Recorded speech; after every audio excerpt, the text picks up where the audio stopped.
The following podcast is part of the Underdog Sports Podcast Network. For advertising information or to find more great podcasts, visit us at www.theunderdogsports.com and follow us on Twitter at RealTheUnderdog. Okay. Well, just for the record, we got it's sunny in Phoenix too. 52 to.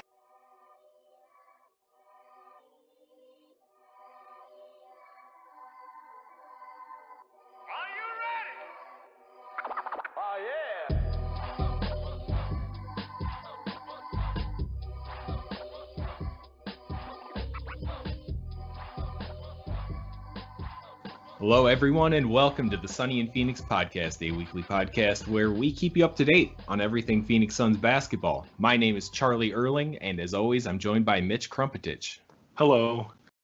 Today we are joined by a very special guest, the man who needs no introduction but gets a really long one anyway, at Josh Kranawetter on Twitter, the man who has been working from home for 7 months, the man who isn't going to get a haircut until the end of November.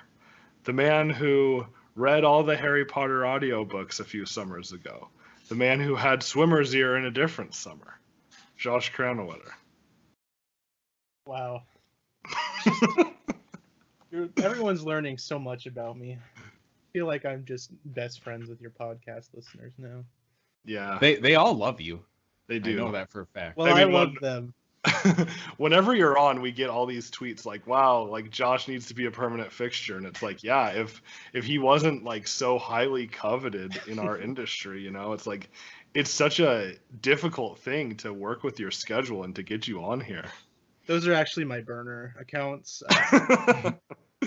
Well, I got two things here. One, we can't afford him. Right. We can't afford him. So that's the end of that. Yeah. Two, do you read audiobooks? Do you not? Is that reading or listening though? Semantics. Okay. Yeah. I think people listen to audiobooks and then say they read the books. An audiobook. I'm just trying to push some disagreement early on in the podcast to give the listeners what they want. They want to hear me and Mitch argue. That's true. They don't want to hear us getting along and everything. They want that fire back and forth like they're used to. I'll be the moderator. Yeah. Shut up. You have 2 minutes. No interrupting each other. No, we all get along here. Josh, we're glad we got you on here, Josh. How have you been? I've been pretty good. I've been working and not much else, but have a job, so can't be too mad about it. Yeah. Anything to plug off the top? Anything to plug? Is this my shout out? Yeah. No, this is separate. We got a plug at the beginning and a shout out at the end. Yeah. Oh. No plugs. Josh Kranawetter on Twitter. Josh Kranawetter on Twitter. That's right. We funny inside story. Normally this is a Patreon moment, but we'll put it in the full app today. For the wedding, we've had to make a list of everyone who's coming, you know. And I put Josh's name as at Josh Kranawetter on Twitter. So pretty funny. Yeah, I did. No wonder I got followed by a priest. That's why. Well, yeah, this is the unofficial list, but yeah, whatever. That was funny. Like we said, we normally save the stuff for the Patreon, but in reality, this week on the episode, we're going to talk about the newest member of the Suns coaching staff.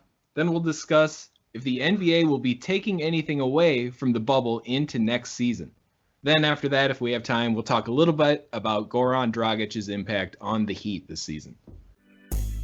Follow us on Twitter at SunnyandPHXPod. Same thing for Instagram. Go on iTunes, leave us a 5-star review and a comment, and you will get a shout out on the show. All right, and we started off with news that the Suns have hired a new assistant coach by the name of Kevin Young, who was with the Philadelphia 76ers. Young just recently interviewed for the head coaching spot with the Sixers, which ultimately went to Dr. Rivers. And this is a guy who is coached with Monty in the past. They shared a year in Philadelphia together, so there's some familiarity there, and that's always a good sign. If a head coach is bringing in guys who are familiar with his style of coaching and leading a team, I think that's always a plus. I agree, and it kind of got me thinking. Do we have a Monty Williams coaching tree now? Oh, we could kind of be building one, I suppose. Yeah, we're kind of getting to that point where we have these guys like within his culture and style of play and everything like that. So I don't know much about Kevin Young. I'm not a Sixers fan or Suns fan, but I do know he was an assistant coach of the Iowa Energy. So I just wanted to know Mitchell's thoughts. Was he about really? Wow. I actually didn't know that. I wonder when it was. Yeah, that's funny. When I worked for they're now the Iowa Wolves, but when I worked for the Energy, we had kind of like a coaching carousel. I was only there for one season, and like It was a carousel? yeah, the coaching staff had changed like 3 times. So, yeah, D-League coaching, or I guess it was D-League then, G-League now coaching staffs are not always the most stable things in the world. That makes sense. And, you know, some teams are always, if the pro club had hired a new coach, maybe he'd want to hire his own D or G League coach to put in his same system. So that kind of explains it. But then again, it's also the D/G League at the time. So I believe that all happened. Yeah. But at the same time, Nick Nurse was also part of the Iowa Energy team. He actually was one of the guys who started the team. So it could work out well. So Kevin Young, maybe we'll have a Nick Nurse on our hands as an assistant. Well, that would be fantastic. Yeah, that'd work. And something about Young that gets brought in with this G League talk is he coached Christian Wood for a time in the G League. Oh. And some have been saying that Christian's acceleration in his game and all the playing time and the great minutes he played last season can go to some thanks to Kevin Young. I've seen that been floating around for a little bit. So I like the sounds of that. We need guys, players, obviously, but Christian Wood's also a free agent this year. Maybe they're buddies. Maybe there's some sort of connection there, and maybe Christian Wood is a real possibility for the Suns this offseason. Yeah, that would be great. I've also seen Jeremy Grant's name being thrown around a little bit. Just another name to kind of keep an eye on. It's hard to say because we don't know what salary cap and all of that kind of stuff is going to look like and when free agency will even start. So it's hard to say keep an eye on it, but keep an eye on it. Right. Player options. It's tough to call. We don't know what the salary cap's going to be. We don't know if it's staying the same. We don't know if it's going down. I'm pretty sure it wouldn't be going up. So anybody with a player option might be a pretty safe bet to take that contract unless you extremely overplayed what your value was last year. And Jeremy Grant, he's a guy that I could see dropping that player option and finding a new deal because he looked great in the playoffs, and NBA teams covet players like Grant who can shoot the 3 and play defense. Yeah. Mm-hmm. 3 and D. All right, so we'll move it along. And we just want to talk about the bubble in general a little bit. This has been a pretty interesting thing to watch and see. And knowing that we did it safely in the NBA is obviously great. But moving into next year, we expect to see things become a little bit more regular, what we're used to. Even though maybe we're not going to be filling the stands right away, maybe there's some things that we take away from this bubble. So Mitch, you wanted to talk about this. What do you think the NBA is going to take away from all this? Well, I look at a couple things right off the bat. First, I compare what the NBA and I suppose the NHL did versus what the NFL and MLB are doing. The NBA and NHL had 0 positive COVID cases in the bubble. If anyone was positive, they weren't even allowed to come in. They got that figured out really well. The NFL and MLB have been a mess. The Broncos just had their game against the Patriots postponed to another week, which makes them shift around 3 other games now. And this isn't the first time this has happened. The Titans have had all these positive cases, it's been a mess. Baseball went through the same thing. The travel, not being in the bubble, all kinds of stuff like that, it's not working very well. So I think that the bubble worked, but we know that a full season of this probably isn't doable. To have that many people, because 30 teams, we only had 22 in this bubble. To have 30 teams in the bubble, they'd have to be away from their families for a really long time, which I don't think that's sustainable. So having no fans is probably going to be realistic until there's a vaccine, which who knows when that will be. I've seen some things optimistically saying March or April, coming from, researchers and scientists. That's if everything goes well. So as of right now, we're not really banking on anything like that in the super near future. But I do think, even if there were to be another bubble or teams playing without any fans or anything like that, I think there are going to be a couple things that stick around. One is going to be virtual fans. So obviously, if there's no one actually in the stands, we'll do this. But I think even when we do have fans in the stands, a couple years from now, when we have everything figured out, I think virtual fans are here to stay because I think there's a profit to be made off of that. A certain number of people could pay $10 or whatever to be able to be a virtual fan in the arena. That way, people who have a favorite team that's across the country or people who live outside of the U.S.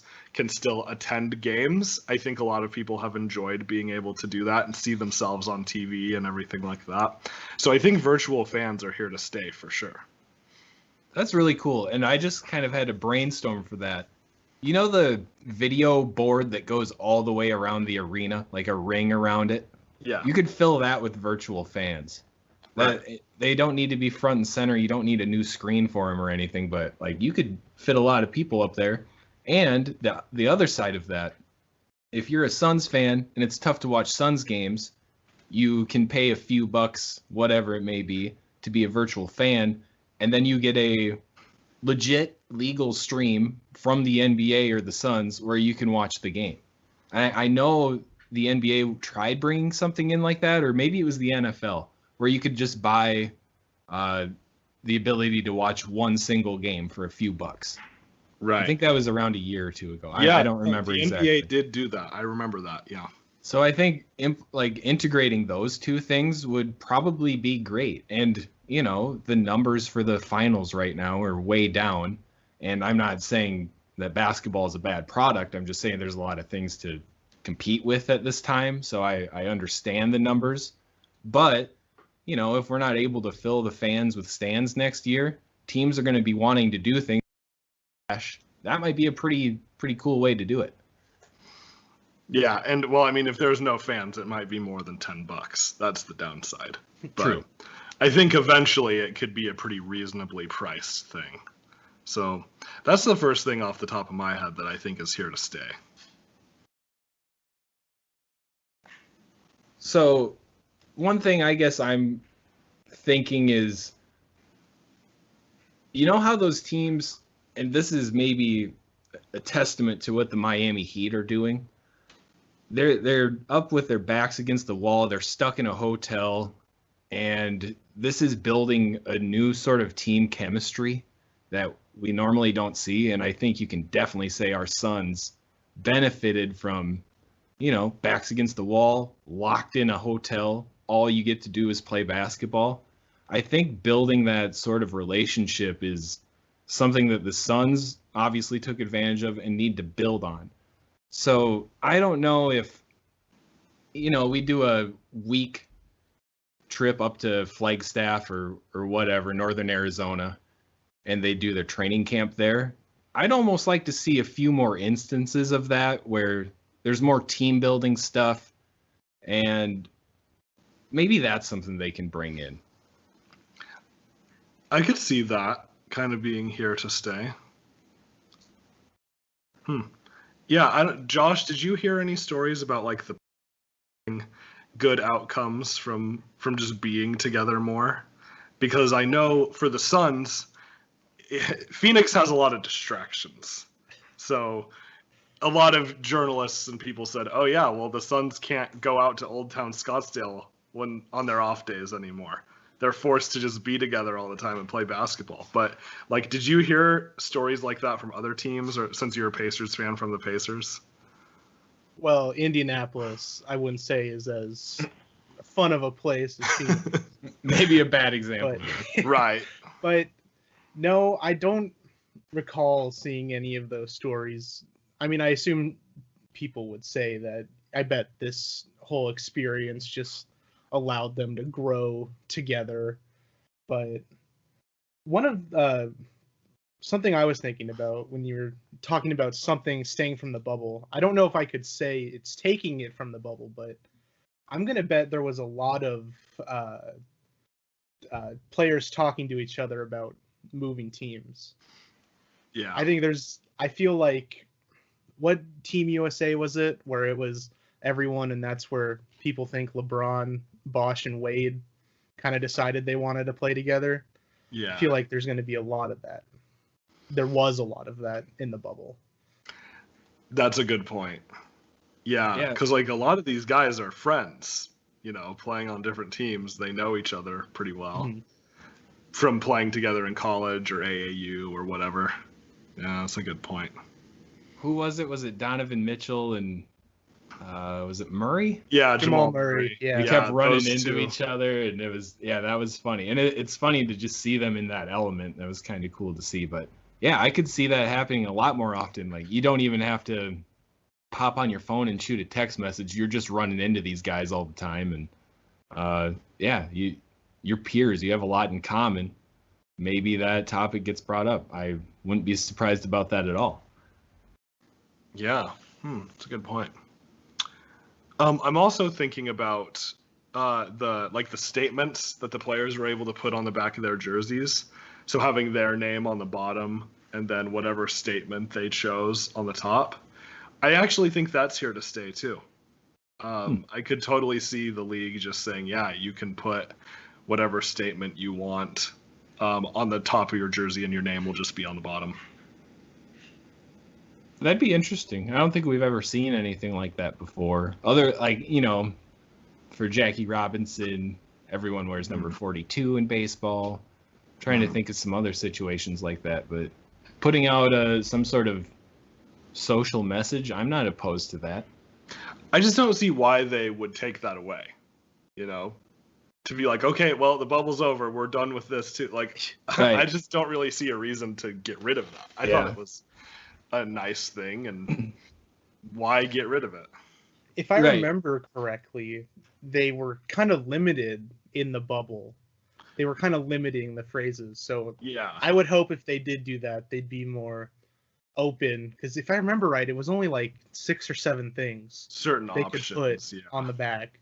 So, if they were more open and let people actually put a message they wanted to more specifically, that would be a good change. Yeah, and I could see that too. Just seeing that, like, okay, it was a positive thing when we tried it in the bubble. So let's open it up to some more options. Or maybe the players could, like, submit phrases that they want, and then the league could take a look at that and choose the most popular ones, or even just screen and double check. But that could get tricky. So, yeah, that could be interesting. I don't know exactly how they would do it, but I think at the end of the day, having some phrase on the back of the jersey, I don't know that that's going to go away. I want to go back to my last point, actually. I just thought of something. I saw an interview with Monty Williams, and he was with NBA Philippines doing a podcast of some sort, and they were talking about the practices in the bubble. And the story was, it was guards against guards, bigs against bigs. Booker was cleaning up all the guards. No one could stop him. Saric was cooking all the bigs. Nobody could stop him. So, and in these sessions, it sounded like it was just a more or less a one-on-one tournament or drill or whatever. But they put Booker against Saric. And Monty said that everyone was so riled up and hyped and cheering on Dario to try to stop one of the best scorers in the NBA. But the point of this is Monty pushed these guys against each other in practice to get this, intensity that the Suns needed, I'd say. And he kept pushing them against each other. And he was saying, sometimes I know when it gets too competitive, you got to call it. But he said these guys were just going hard. They were having fun, and they were competing, and that's what helped them move forward. So that's what I want to take away. Just I don't want to lock everyone in somewhere. I want to have that same camaraderie and fight against each other at the same time. That's what's going to help build us up. I hope we can mimic that somehow. Yeah. And just to go off of that mindset too, we went into the bubble treating every game like it was a game 7 of a playoff series. Must win. I want us to play every game like that from here on out. Yeah, from game 1 to game 82, and then the next 16 that we win.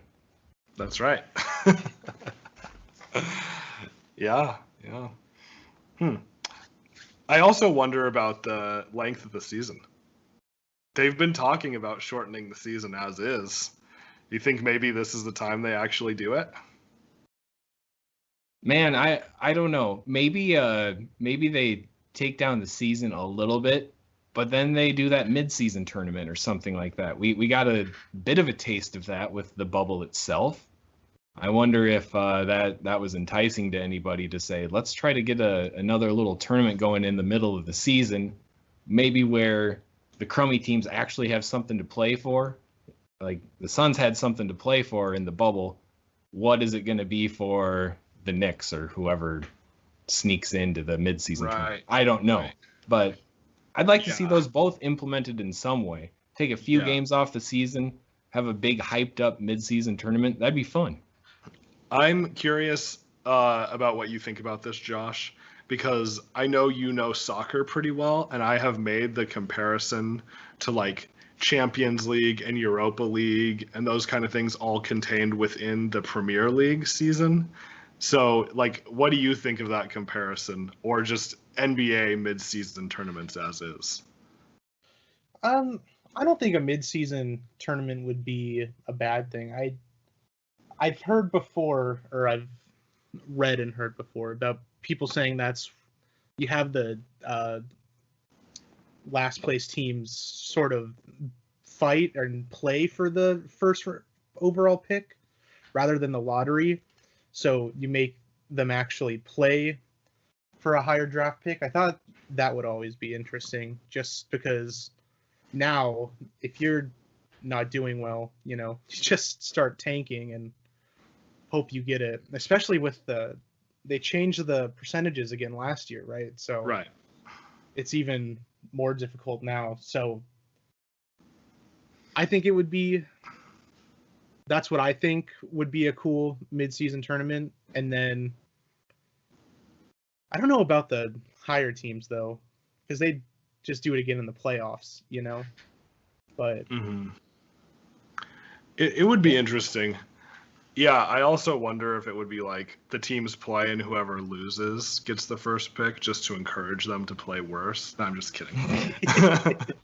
But no, if what you're saying happened, the Suns would have the first pick in this draft. So that would definitely benefit us. That'd be fun, yeah. Yeah, but it would make sure you're keeping these teams competitive while also trying to get the first pick. Yeah. And, a lot of people to that would say the worst team in the league, even if they're not trying to tank, are going to get slaughtered by everybody and they'll never have a chance at the first pick. But then direct your attention to the Brooklyn Nets in this year's bubble. That's right. They had something to play for, and they didn't have any of their studs, and they were beating good teams. So when there's something on the line, these guys play harder, just like everybody. When something's on the line, you give it your all, just a little bit more. So I think doing something like that it'd be fun. Imagine watching the Suns have a terrible 20-win season, and then all of a sudden you get to this tournament, and then they're playing hard, and they look like a brand new team. I'd enjoy to see that. Give them something to actually play for. Yeah, that would be great. I'm also thinking about from like another business kind of standpoint, one thing I noticed that the bubble is doing is for these home versus away games, since it's all a neutral site, they put the team logos on the court, but it's a digital thing. They're not actually there, but when you're watching the game on TV, you can see these logos. They're going to do that with ads. That's going to be a new way to sell ads. Rather than putting the ads directly onto the court, they're going to sell these digital ads. Maybe that they can do that at a lower price, so to have it physically on the court will cost more, but other places can do a game or two having a digital ad that we see when we watch on TV, but in person wouldn't be there. I think that's just going to be another avenue of ad revenue. I'm not against that, but they need to clean it up if they're going to do it. Yeah, because it could get out of seeing hand. the logo go through someone's leg, that bothers me. It's distracting. It takes away from the game. Another thing, though, in baseball, I saw that they were doing this, and I think they've done this for a while in baseball, but behind home plate, they have those little video boards.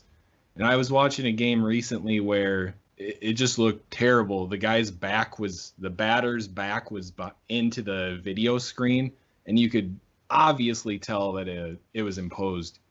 And it just looked so bad, and it takes away from the product.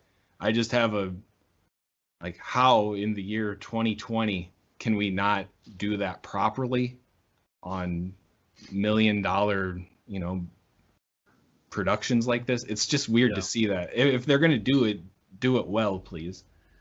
Mm-hmm. Yeah, that's interesting. I think they'll figure it out, though. Yeah. I also think pumped-in crowd noise is here to stay. I mean, most teams are doing this, but I think it's just going to be more acceptable. I remember back when we were in college, me and Josh, the Seahawks and the Chiefs both got in like some sort of trouble for having artificial pumped-in crowd noise. Mm-hmm. And I just don't think anyone's ever going to care about that again, at least NBA-wise, because teams are doing it as is, and we saw in the bubble, like, it adds a lot. So, like, I just think it's going to become less of an issue. People are just going to be fine with it. And I think it's helpful for the players too. I mean, you hear people said, "Oh, they were pumping in crowd noise, so you're not hearing the players trash talk and swear at each other and stuff." But I bet it's eerie playing a basketball game, shooting free throws, and there's no noise around you. Like, I bet to some extent they need the noise to be comfortable up there. Yeah. I bet it's kind of split. I bet some guys absolutely love it and some guys absolutely hate it. Probably. I could see that. Like shooters, you don't need it loud in there if you're a shooter. You'd probably rather have it quiet. Well, about that, actually, that was the theory that people thought the shooters would be doing better in the bubble because they'd have a consistent view, like with the hoop, behind them. It wasn't moving fans. It was just, I think it was just like black behind the hoop. So people thought that the shooters would do a lot better than normal, which I don't think was the case, but I saw it discussed. I think it was early, but I don't know how it ended. I know that the 3-point numbers were really solid at one point, but as we've moved on, I'm not sure if that held up.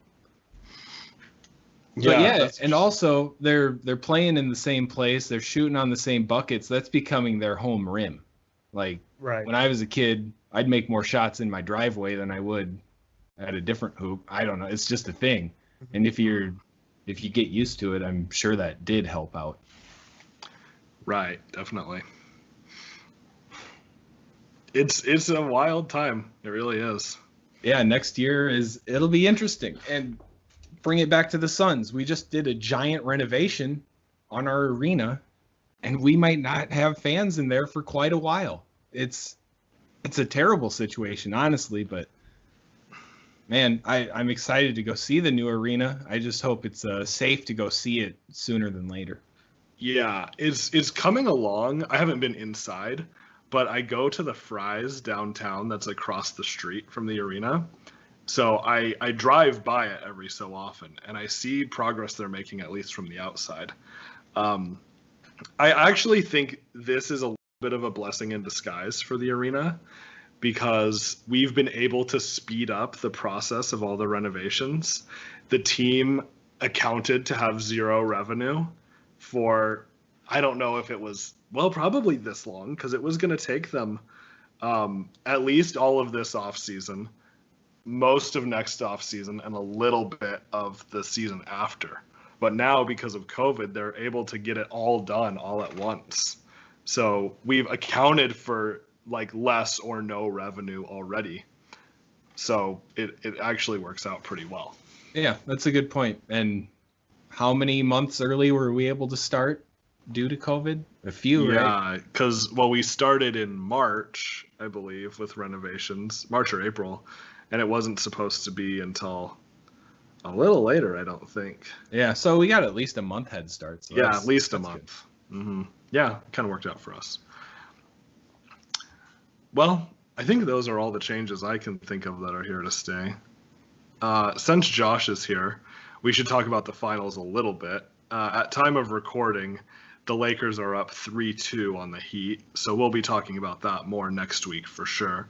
But Josh and I are both Gonzaga alumni, so we have to give some shout-outs to our boy, Kelly Olynyk. What have you thought of Kelly so far, Josh?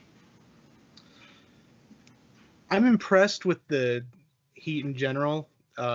If you recall, last time I was on here, I predicted they would lose to the Pacers in the first round of the playoffs. So my predictions are doing great. But yeah, the Heat, their role players are stepping up. And I think it's just kind of crazy how good, I would say it shows how good of a coach Eric Spoelstra is. Like, first he had to wrangle the big three, and then now he's in the finals with a team that at the beginning of the season people thought just had Jimmy Butler. So yeah. Role players are stepping up. Yeah, that's a good point. And I don't know, on the topic of Jimmy Butler, I mean, Kelly's been great. We've been happy with him stepping in for Bam Adebayo, but we know that we're probably the only two people on earth who care about this. To see Jimmy Butler, after playing 47 minutes, barely able to walk, like, I've been really back and forth on Jimmy Butler. I kind of liked him in Chicago. He went to Philadelphia, and I didn't really care all that much. In Minnesota, he had all his antics, and I'm like, come on, man. Like, just play the game. Then he goes to the Heat, and just, like, I'm loving him, you know? He's putting it all out there. He's giving every ounce of effort. He doesn't complain. He works so hard. Like, that was pretty awesome to see. Yeah, I don't even want to try to say the quote, but Udonis Haslem said something about if you put a dog in with a pack of cats, he's going to bark. If you put him in with a bunch of dogs, he's just going to chill out. And I think that's what happened. He found all the right teammates, the right system, the right coach. He's able to lead these guys. All of them listen to him, and he's backing it up with his play. 2 30-point triple-doubles? Is that right? That's crazy. That's great basketball. That's what you got to do when you're going up against LeBron James and Anthony Davis too. And he's doing this without my guy, Goran Dragic, who I'm still a huge fan, and he's so important to that team, and it hurts seeing him not out there with him, but Jimmy's stepping up and just leading the way. Yeah, I'm really hoping that Goran can play at least one of these games. By the time this comes out, we'll know if he did or didn't. But, yeah, I feel so bad that Goran's hurt because he has been really instrumental. I saw a tweet. It was just him sitting on the sideline. It looked like it was before Game 4. Yeah. And I don't know if he was just told that they're not going to let him play or if he was admitting that he's not able to play. But it was a candid moment, and you just saw the hurt and the pain in his eyes and the frustration, and he looked like he wanted to start crying. Yeah. But that's a strong man right there. And that's right. I mean, you can cry for the right reasons. Yeah, absolutely. If you're if you're hurt that you can't help your team or physically hurt to the point of tears, I mean, I'm not going to Right. about that. Well, and he, was warming up before the game to see if he was good to go. And I wonder if he was in physical pain, because Goran's one of those guys who's going to try to do everything he can to play, Right. So combining the physical pain with being told, no, you're not playing. I mean, he wants to help his team in the finals. This is what everyone dreams about. And I think being in the bubble just magnifies it so much. Yeah, absolutely. Yeah, so wishing all the best to Goran for sure. And with that, we will move to our non-sports section of the show. And, Josh has just been chomping at the bit to talk about this. So our question is, who's more successful, Kyler Murray or Addison Rae? It's a fair question, Mitchell. And after doing some research, I think this text that Mitchell randomly sent one time, I think it could turn into a good debate. Well, okay, so you've done some research. Yes, I have. I have done zero research, and I still don't really know who Addison Rae is. So maybe Chuck and I can kind of wax non-poetically about this for a little bit. Do I have to? Yes. I thought I could recuse myself from this conversation. We know you're a TikToker. Just because you haven't given us your username. Yeah, it's nah, I don't even. So how about this? We all know who Kyler Murray is. That's for sure. The current quarterback of the Arizona Cardinals, up and down season this year. But let's talk about what we know about Addison Rae. What do you know about her? Me? Yeah. So when I was first posed this question, I'll just be blunt. I didn't want to look up who Addison Rae was because I figured it might be an adult actress of some sort. I actually thought the same thing. Okay, so it's not just me. I'm glad it's not just me. And then I still don't know who it is and what she does. Okay, I know it's TikTok related. Uh-huh. TikTok related, but Yeah. I don't know the context of it. Well, maybe I can help you out there, Charlie. Well, Please do. let me tell you what I know of her first. Then Josh can give us the whole story. Fill us in, yeah. This is what I know. She's a TikToker, and I think she's popular, but somehow controversial. And she was cast in a movie, and actors and actresses were mad at this because they were like, we've been training our whole lives, honing our craft. And then this TikToker who just dances for 12 seconds or however long a TikTok is, I don't even have TikTok, gets this role in this movie. That's everything I know about her. So maybe I can help fill in some blanks here with my minutes of research. I think So here's why I'm going to argue that Addison Rae is somewhat successful. August 2019. Picture wow. that date. Addison Rae was moving into an LSU dorm, and she decided to start posting TikToks.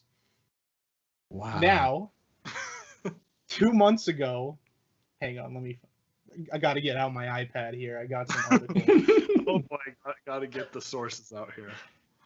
August 2020, Addison Rae on Forbes.com is the highest earning TikToker at $5 million.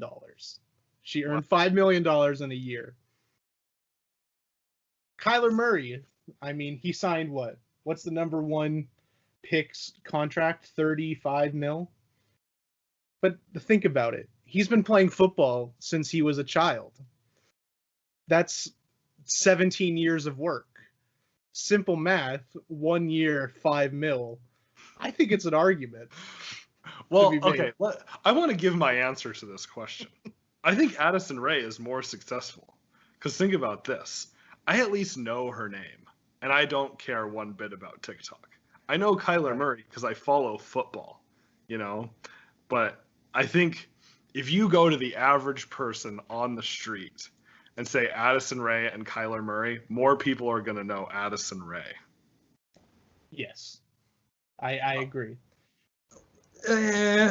What demographic are we talking? Where are you walking around town? Because Anyway, as a grown man, I had never heard the name Addison Rae in my life up until just a couple days ago. but you heard it. See, that's the thing. You heard that name. You like. It's not like your typical person who maybe isn't a diehard sports fan. Because I'd say we're outliers. And not in Phoenix. Right, and not in there are a lot of Phoenix. Outside of Phoenix, definitely. The average person who's even like a casual sports fan might not know Kyler Murray. Maybe, but you know, he had a decent college career a few years ago. He plays for the Cardinals, who are an average team. I don't know that the average sports fan is going to know Kyler Murray. Casual sports fan, at least. I think eventually it will get to that point. I think he's good, but What was the question again? who's more successful? Who is more successful? Okay, here's an argument. I'd say Kyler Murray is more successful because he's not just a football player. He could have been a baseball player too. That's true. What? I can't even remember her name. Addison Rae? Yeah. What can she do other than TikTok? I don't know. What do people do on TikTok is a good question too. And She is she dances. making? Oh, okay. Are you making $5 million from ads generated on TikTok or from outside deals? I don't know how this works. I think at this point she got the popularity, then it's the Instagram ads and stuff where they're paying people So you can't $200,000 for a post or something. you can't make money on TikTok, correct? I don't know. Good question. Oh, okay. All right. She's Well, taken that Kyler success Murray to is being YouTube, paid. too, though. Kyler Murray is being paid directly for his work in the NFL. But I now think that carries some weight. Addison Rae is now being paid directly for her work in a movie. She's in a movie called Spy Cat as well. Hasn't released yet. Supposed to release in 2019. $9 million budget. Does she have a pretty big role? Spy Cat, yes. Is she the cat? Or the spy? I'm Or just both? Okay. So Addison Rae is a cat who spies, and Kyler Murray is a professional football quarterback. Who's more successful? look. I don't It's a good question. Yeah, I don't even know anymore. look. Tweet at us at Charlie, you're CNPH right. Pod. Kyler's got Offensive Rookie of the Year 2019, That's- Heisman, Big 12 player.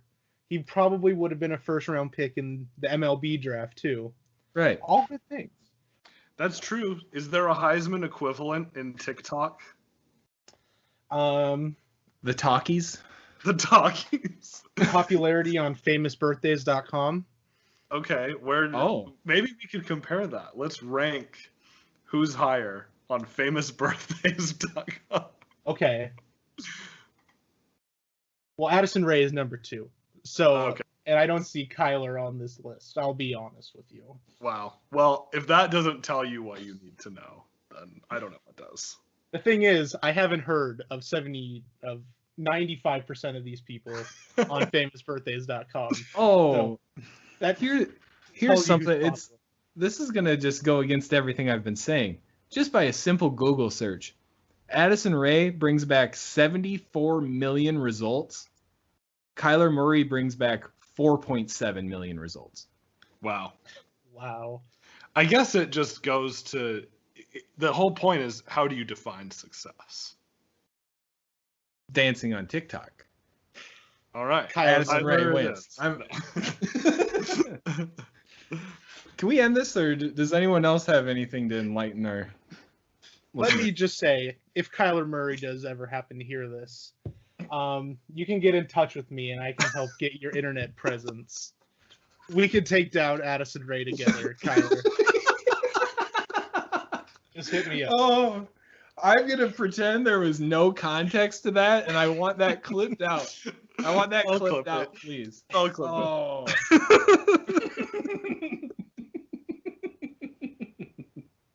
All right, that's where we got to end this thing. We appreciate you guys for tuning in, and we appreciate Josh coming and joining us on the show. If you have anything to say, hit us up on social media at Sunny and PHX Pod. That's on Twitter and Instagram, and at Josh Kran on Twitter too. You probably already follow that. But we'll be back with another episode next week. Go Suns.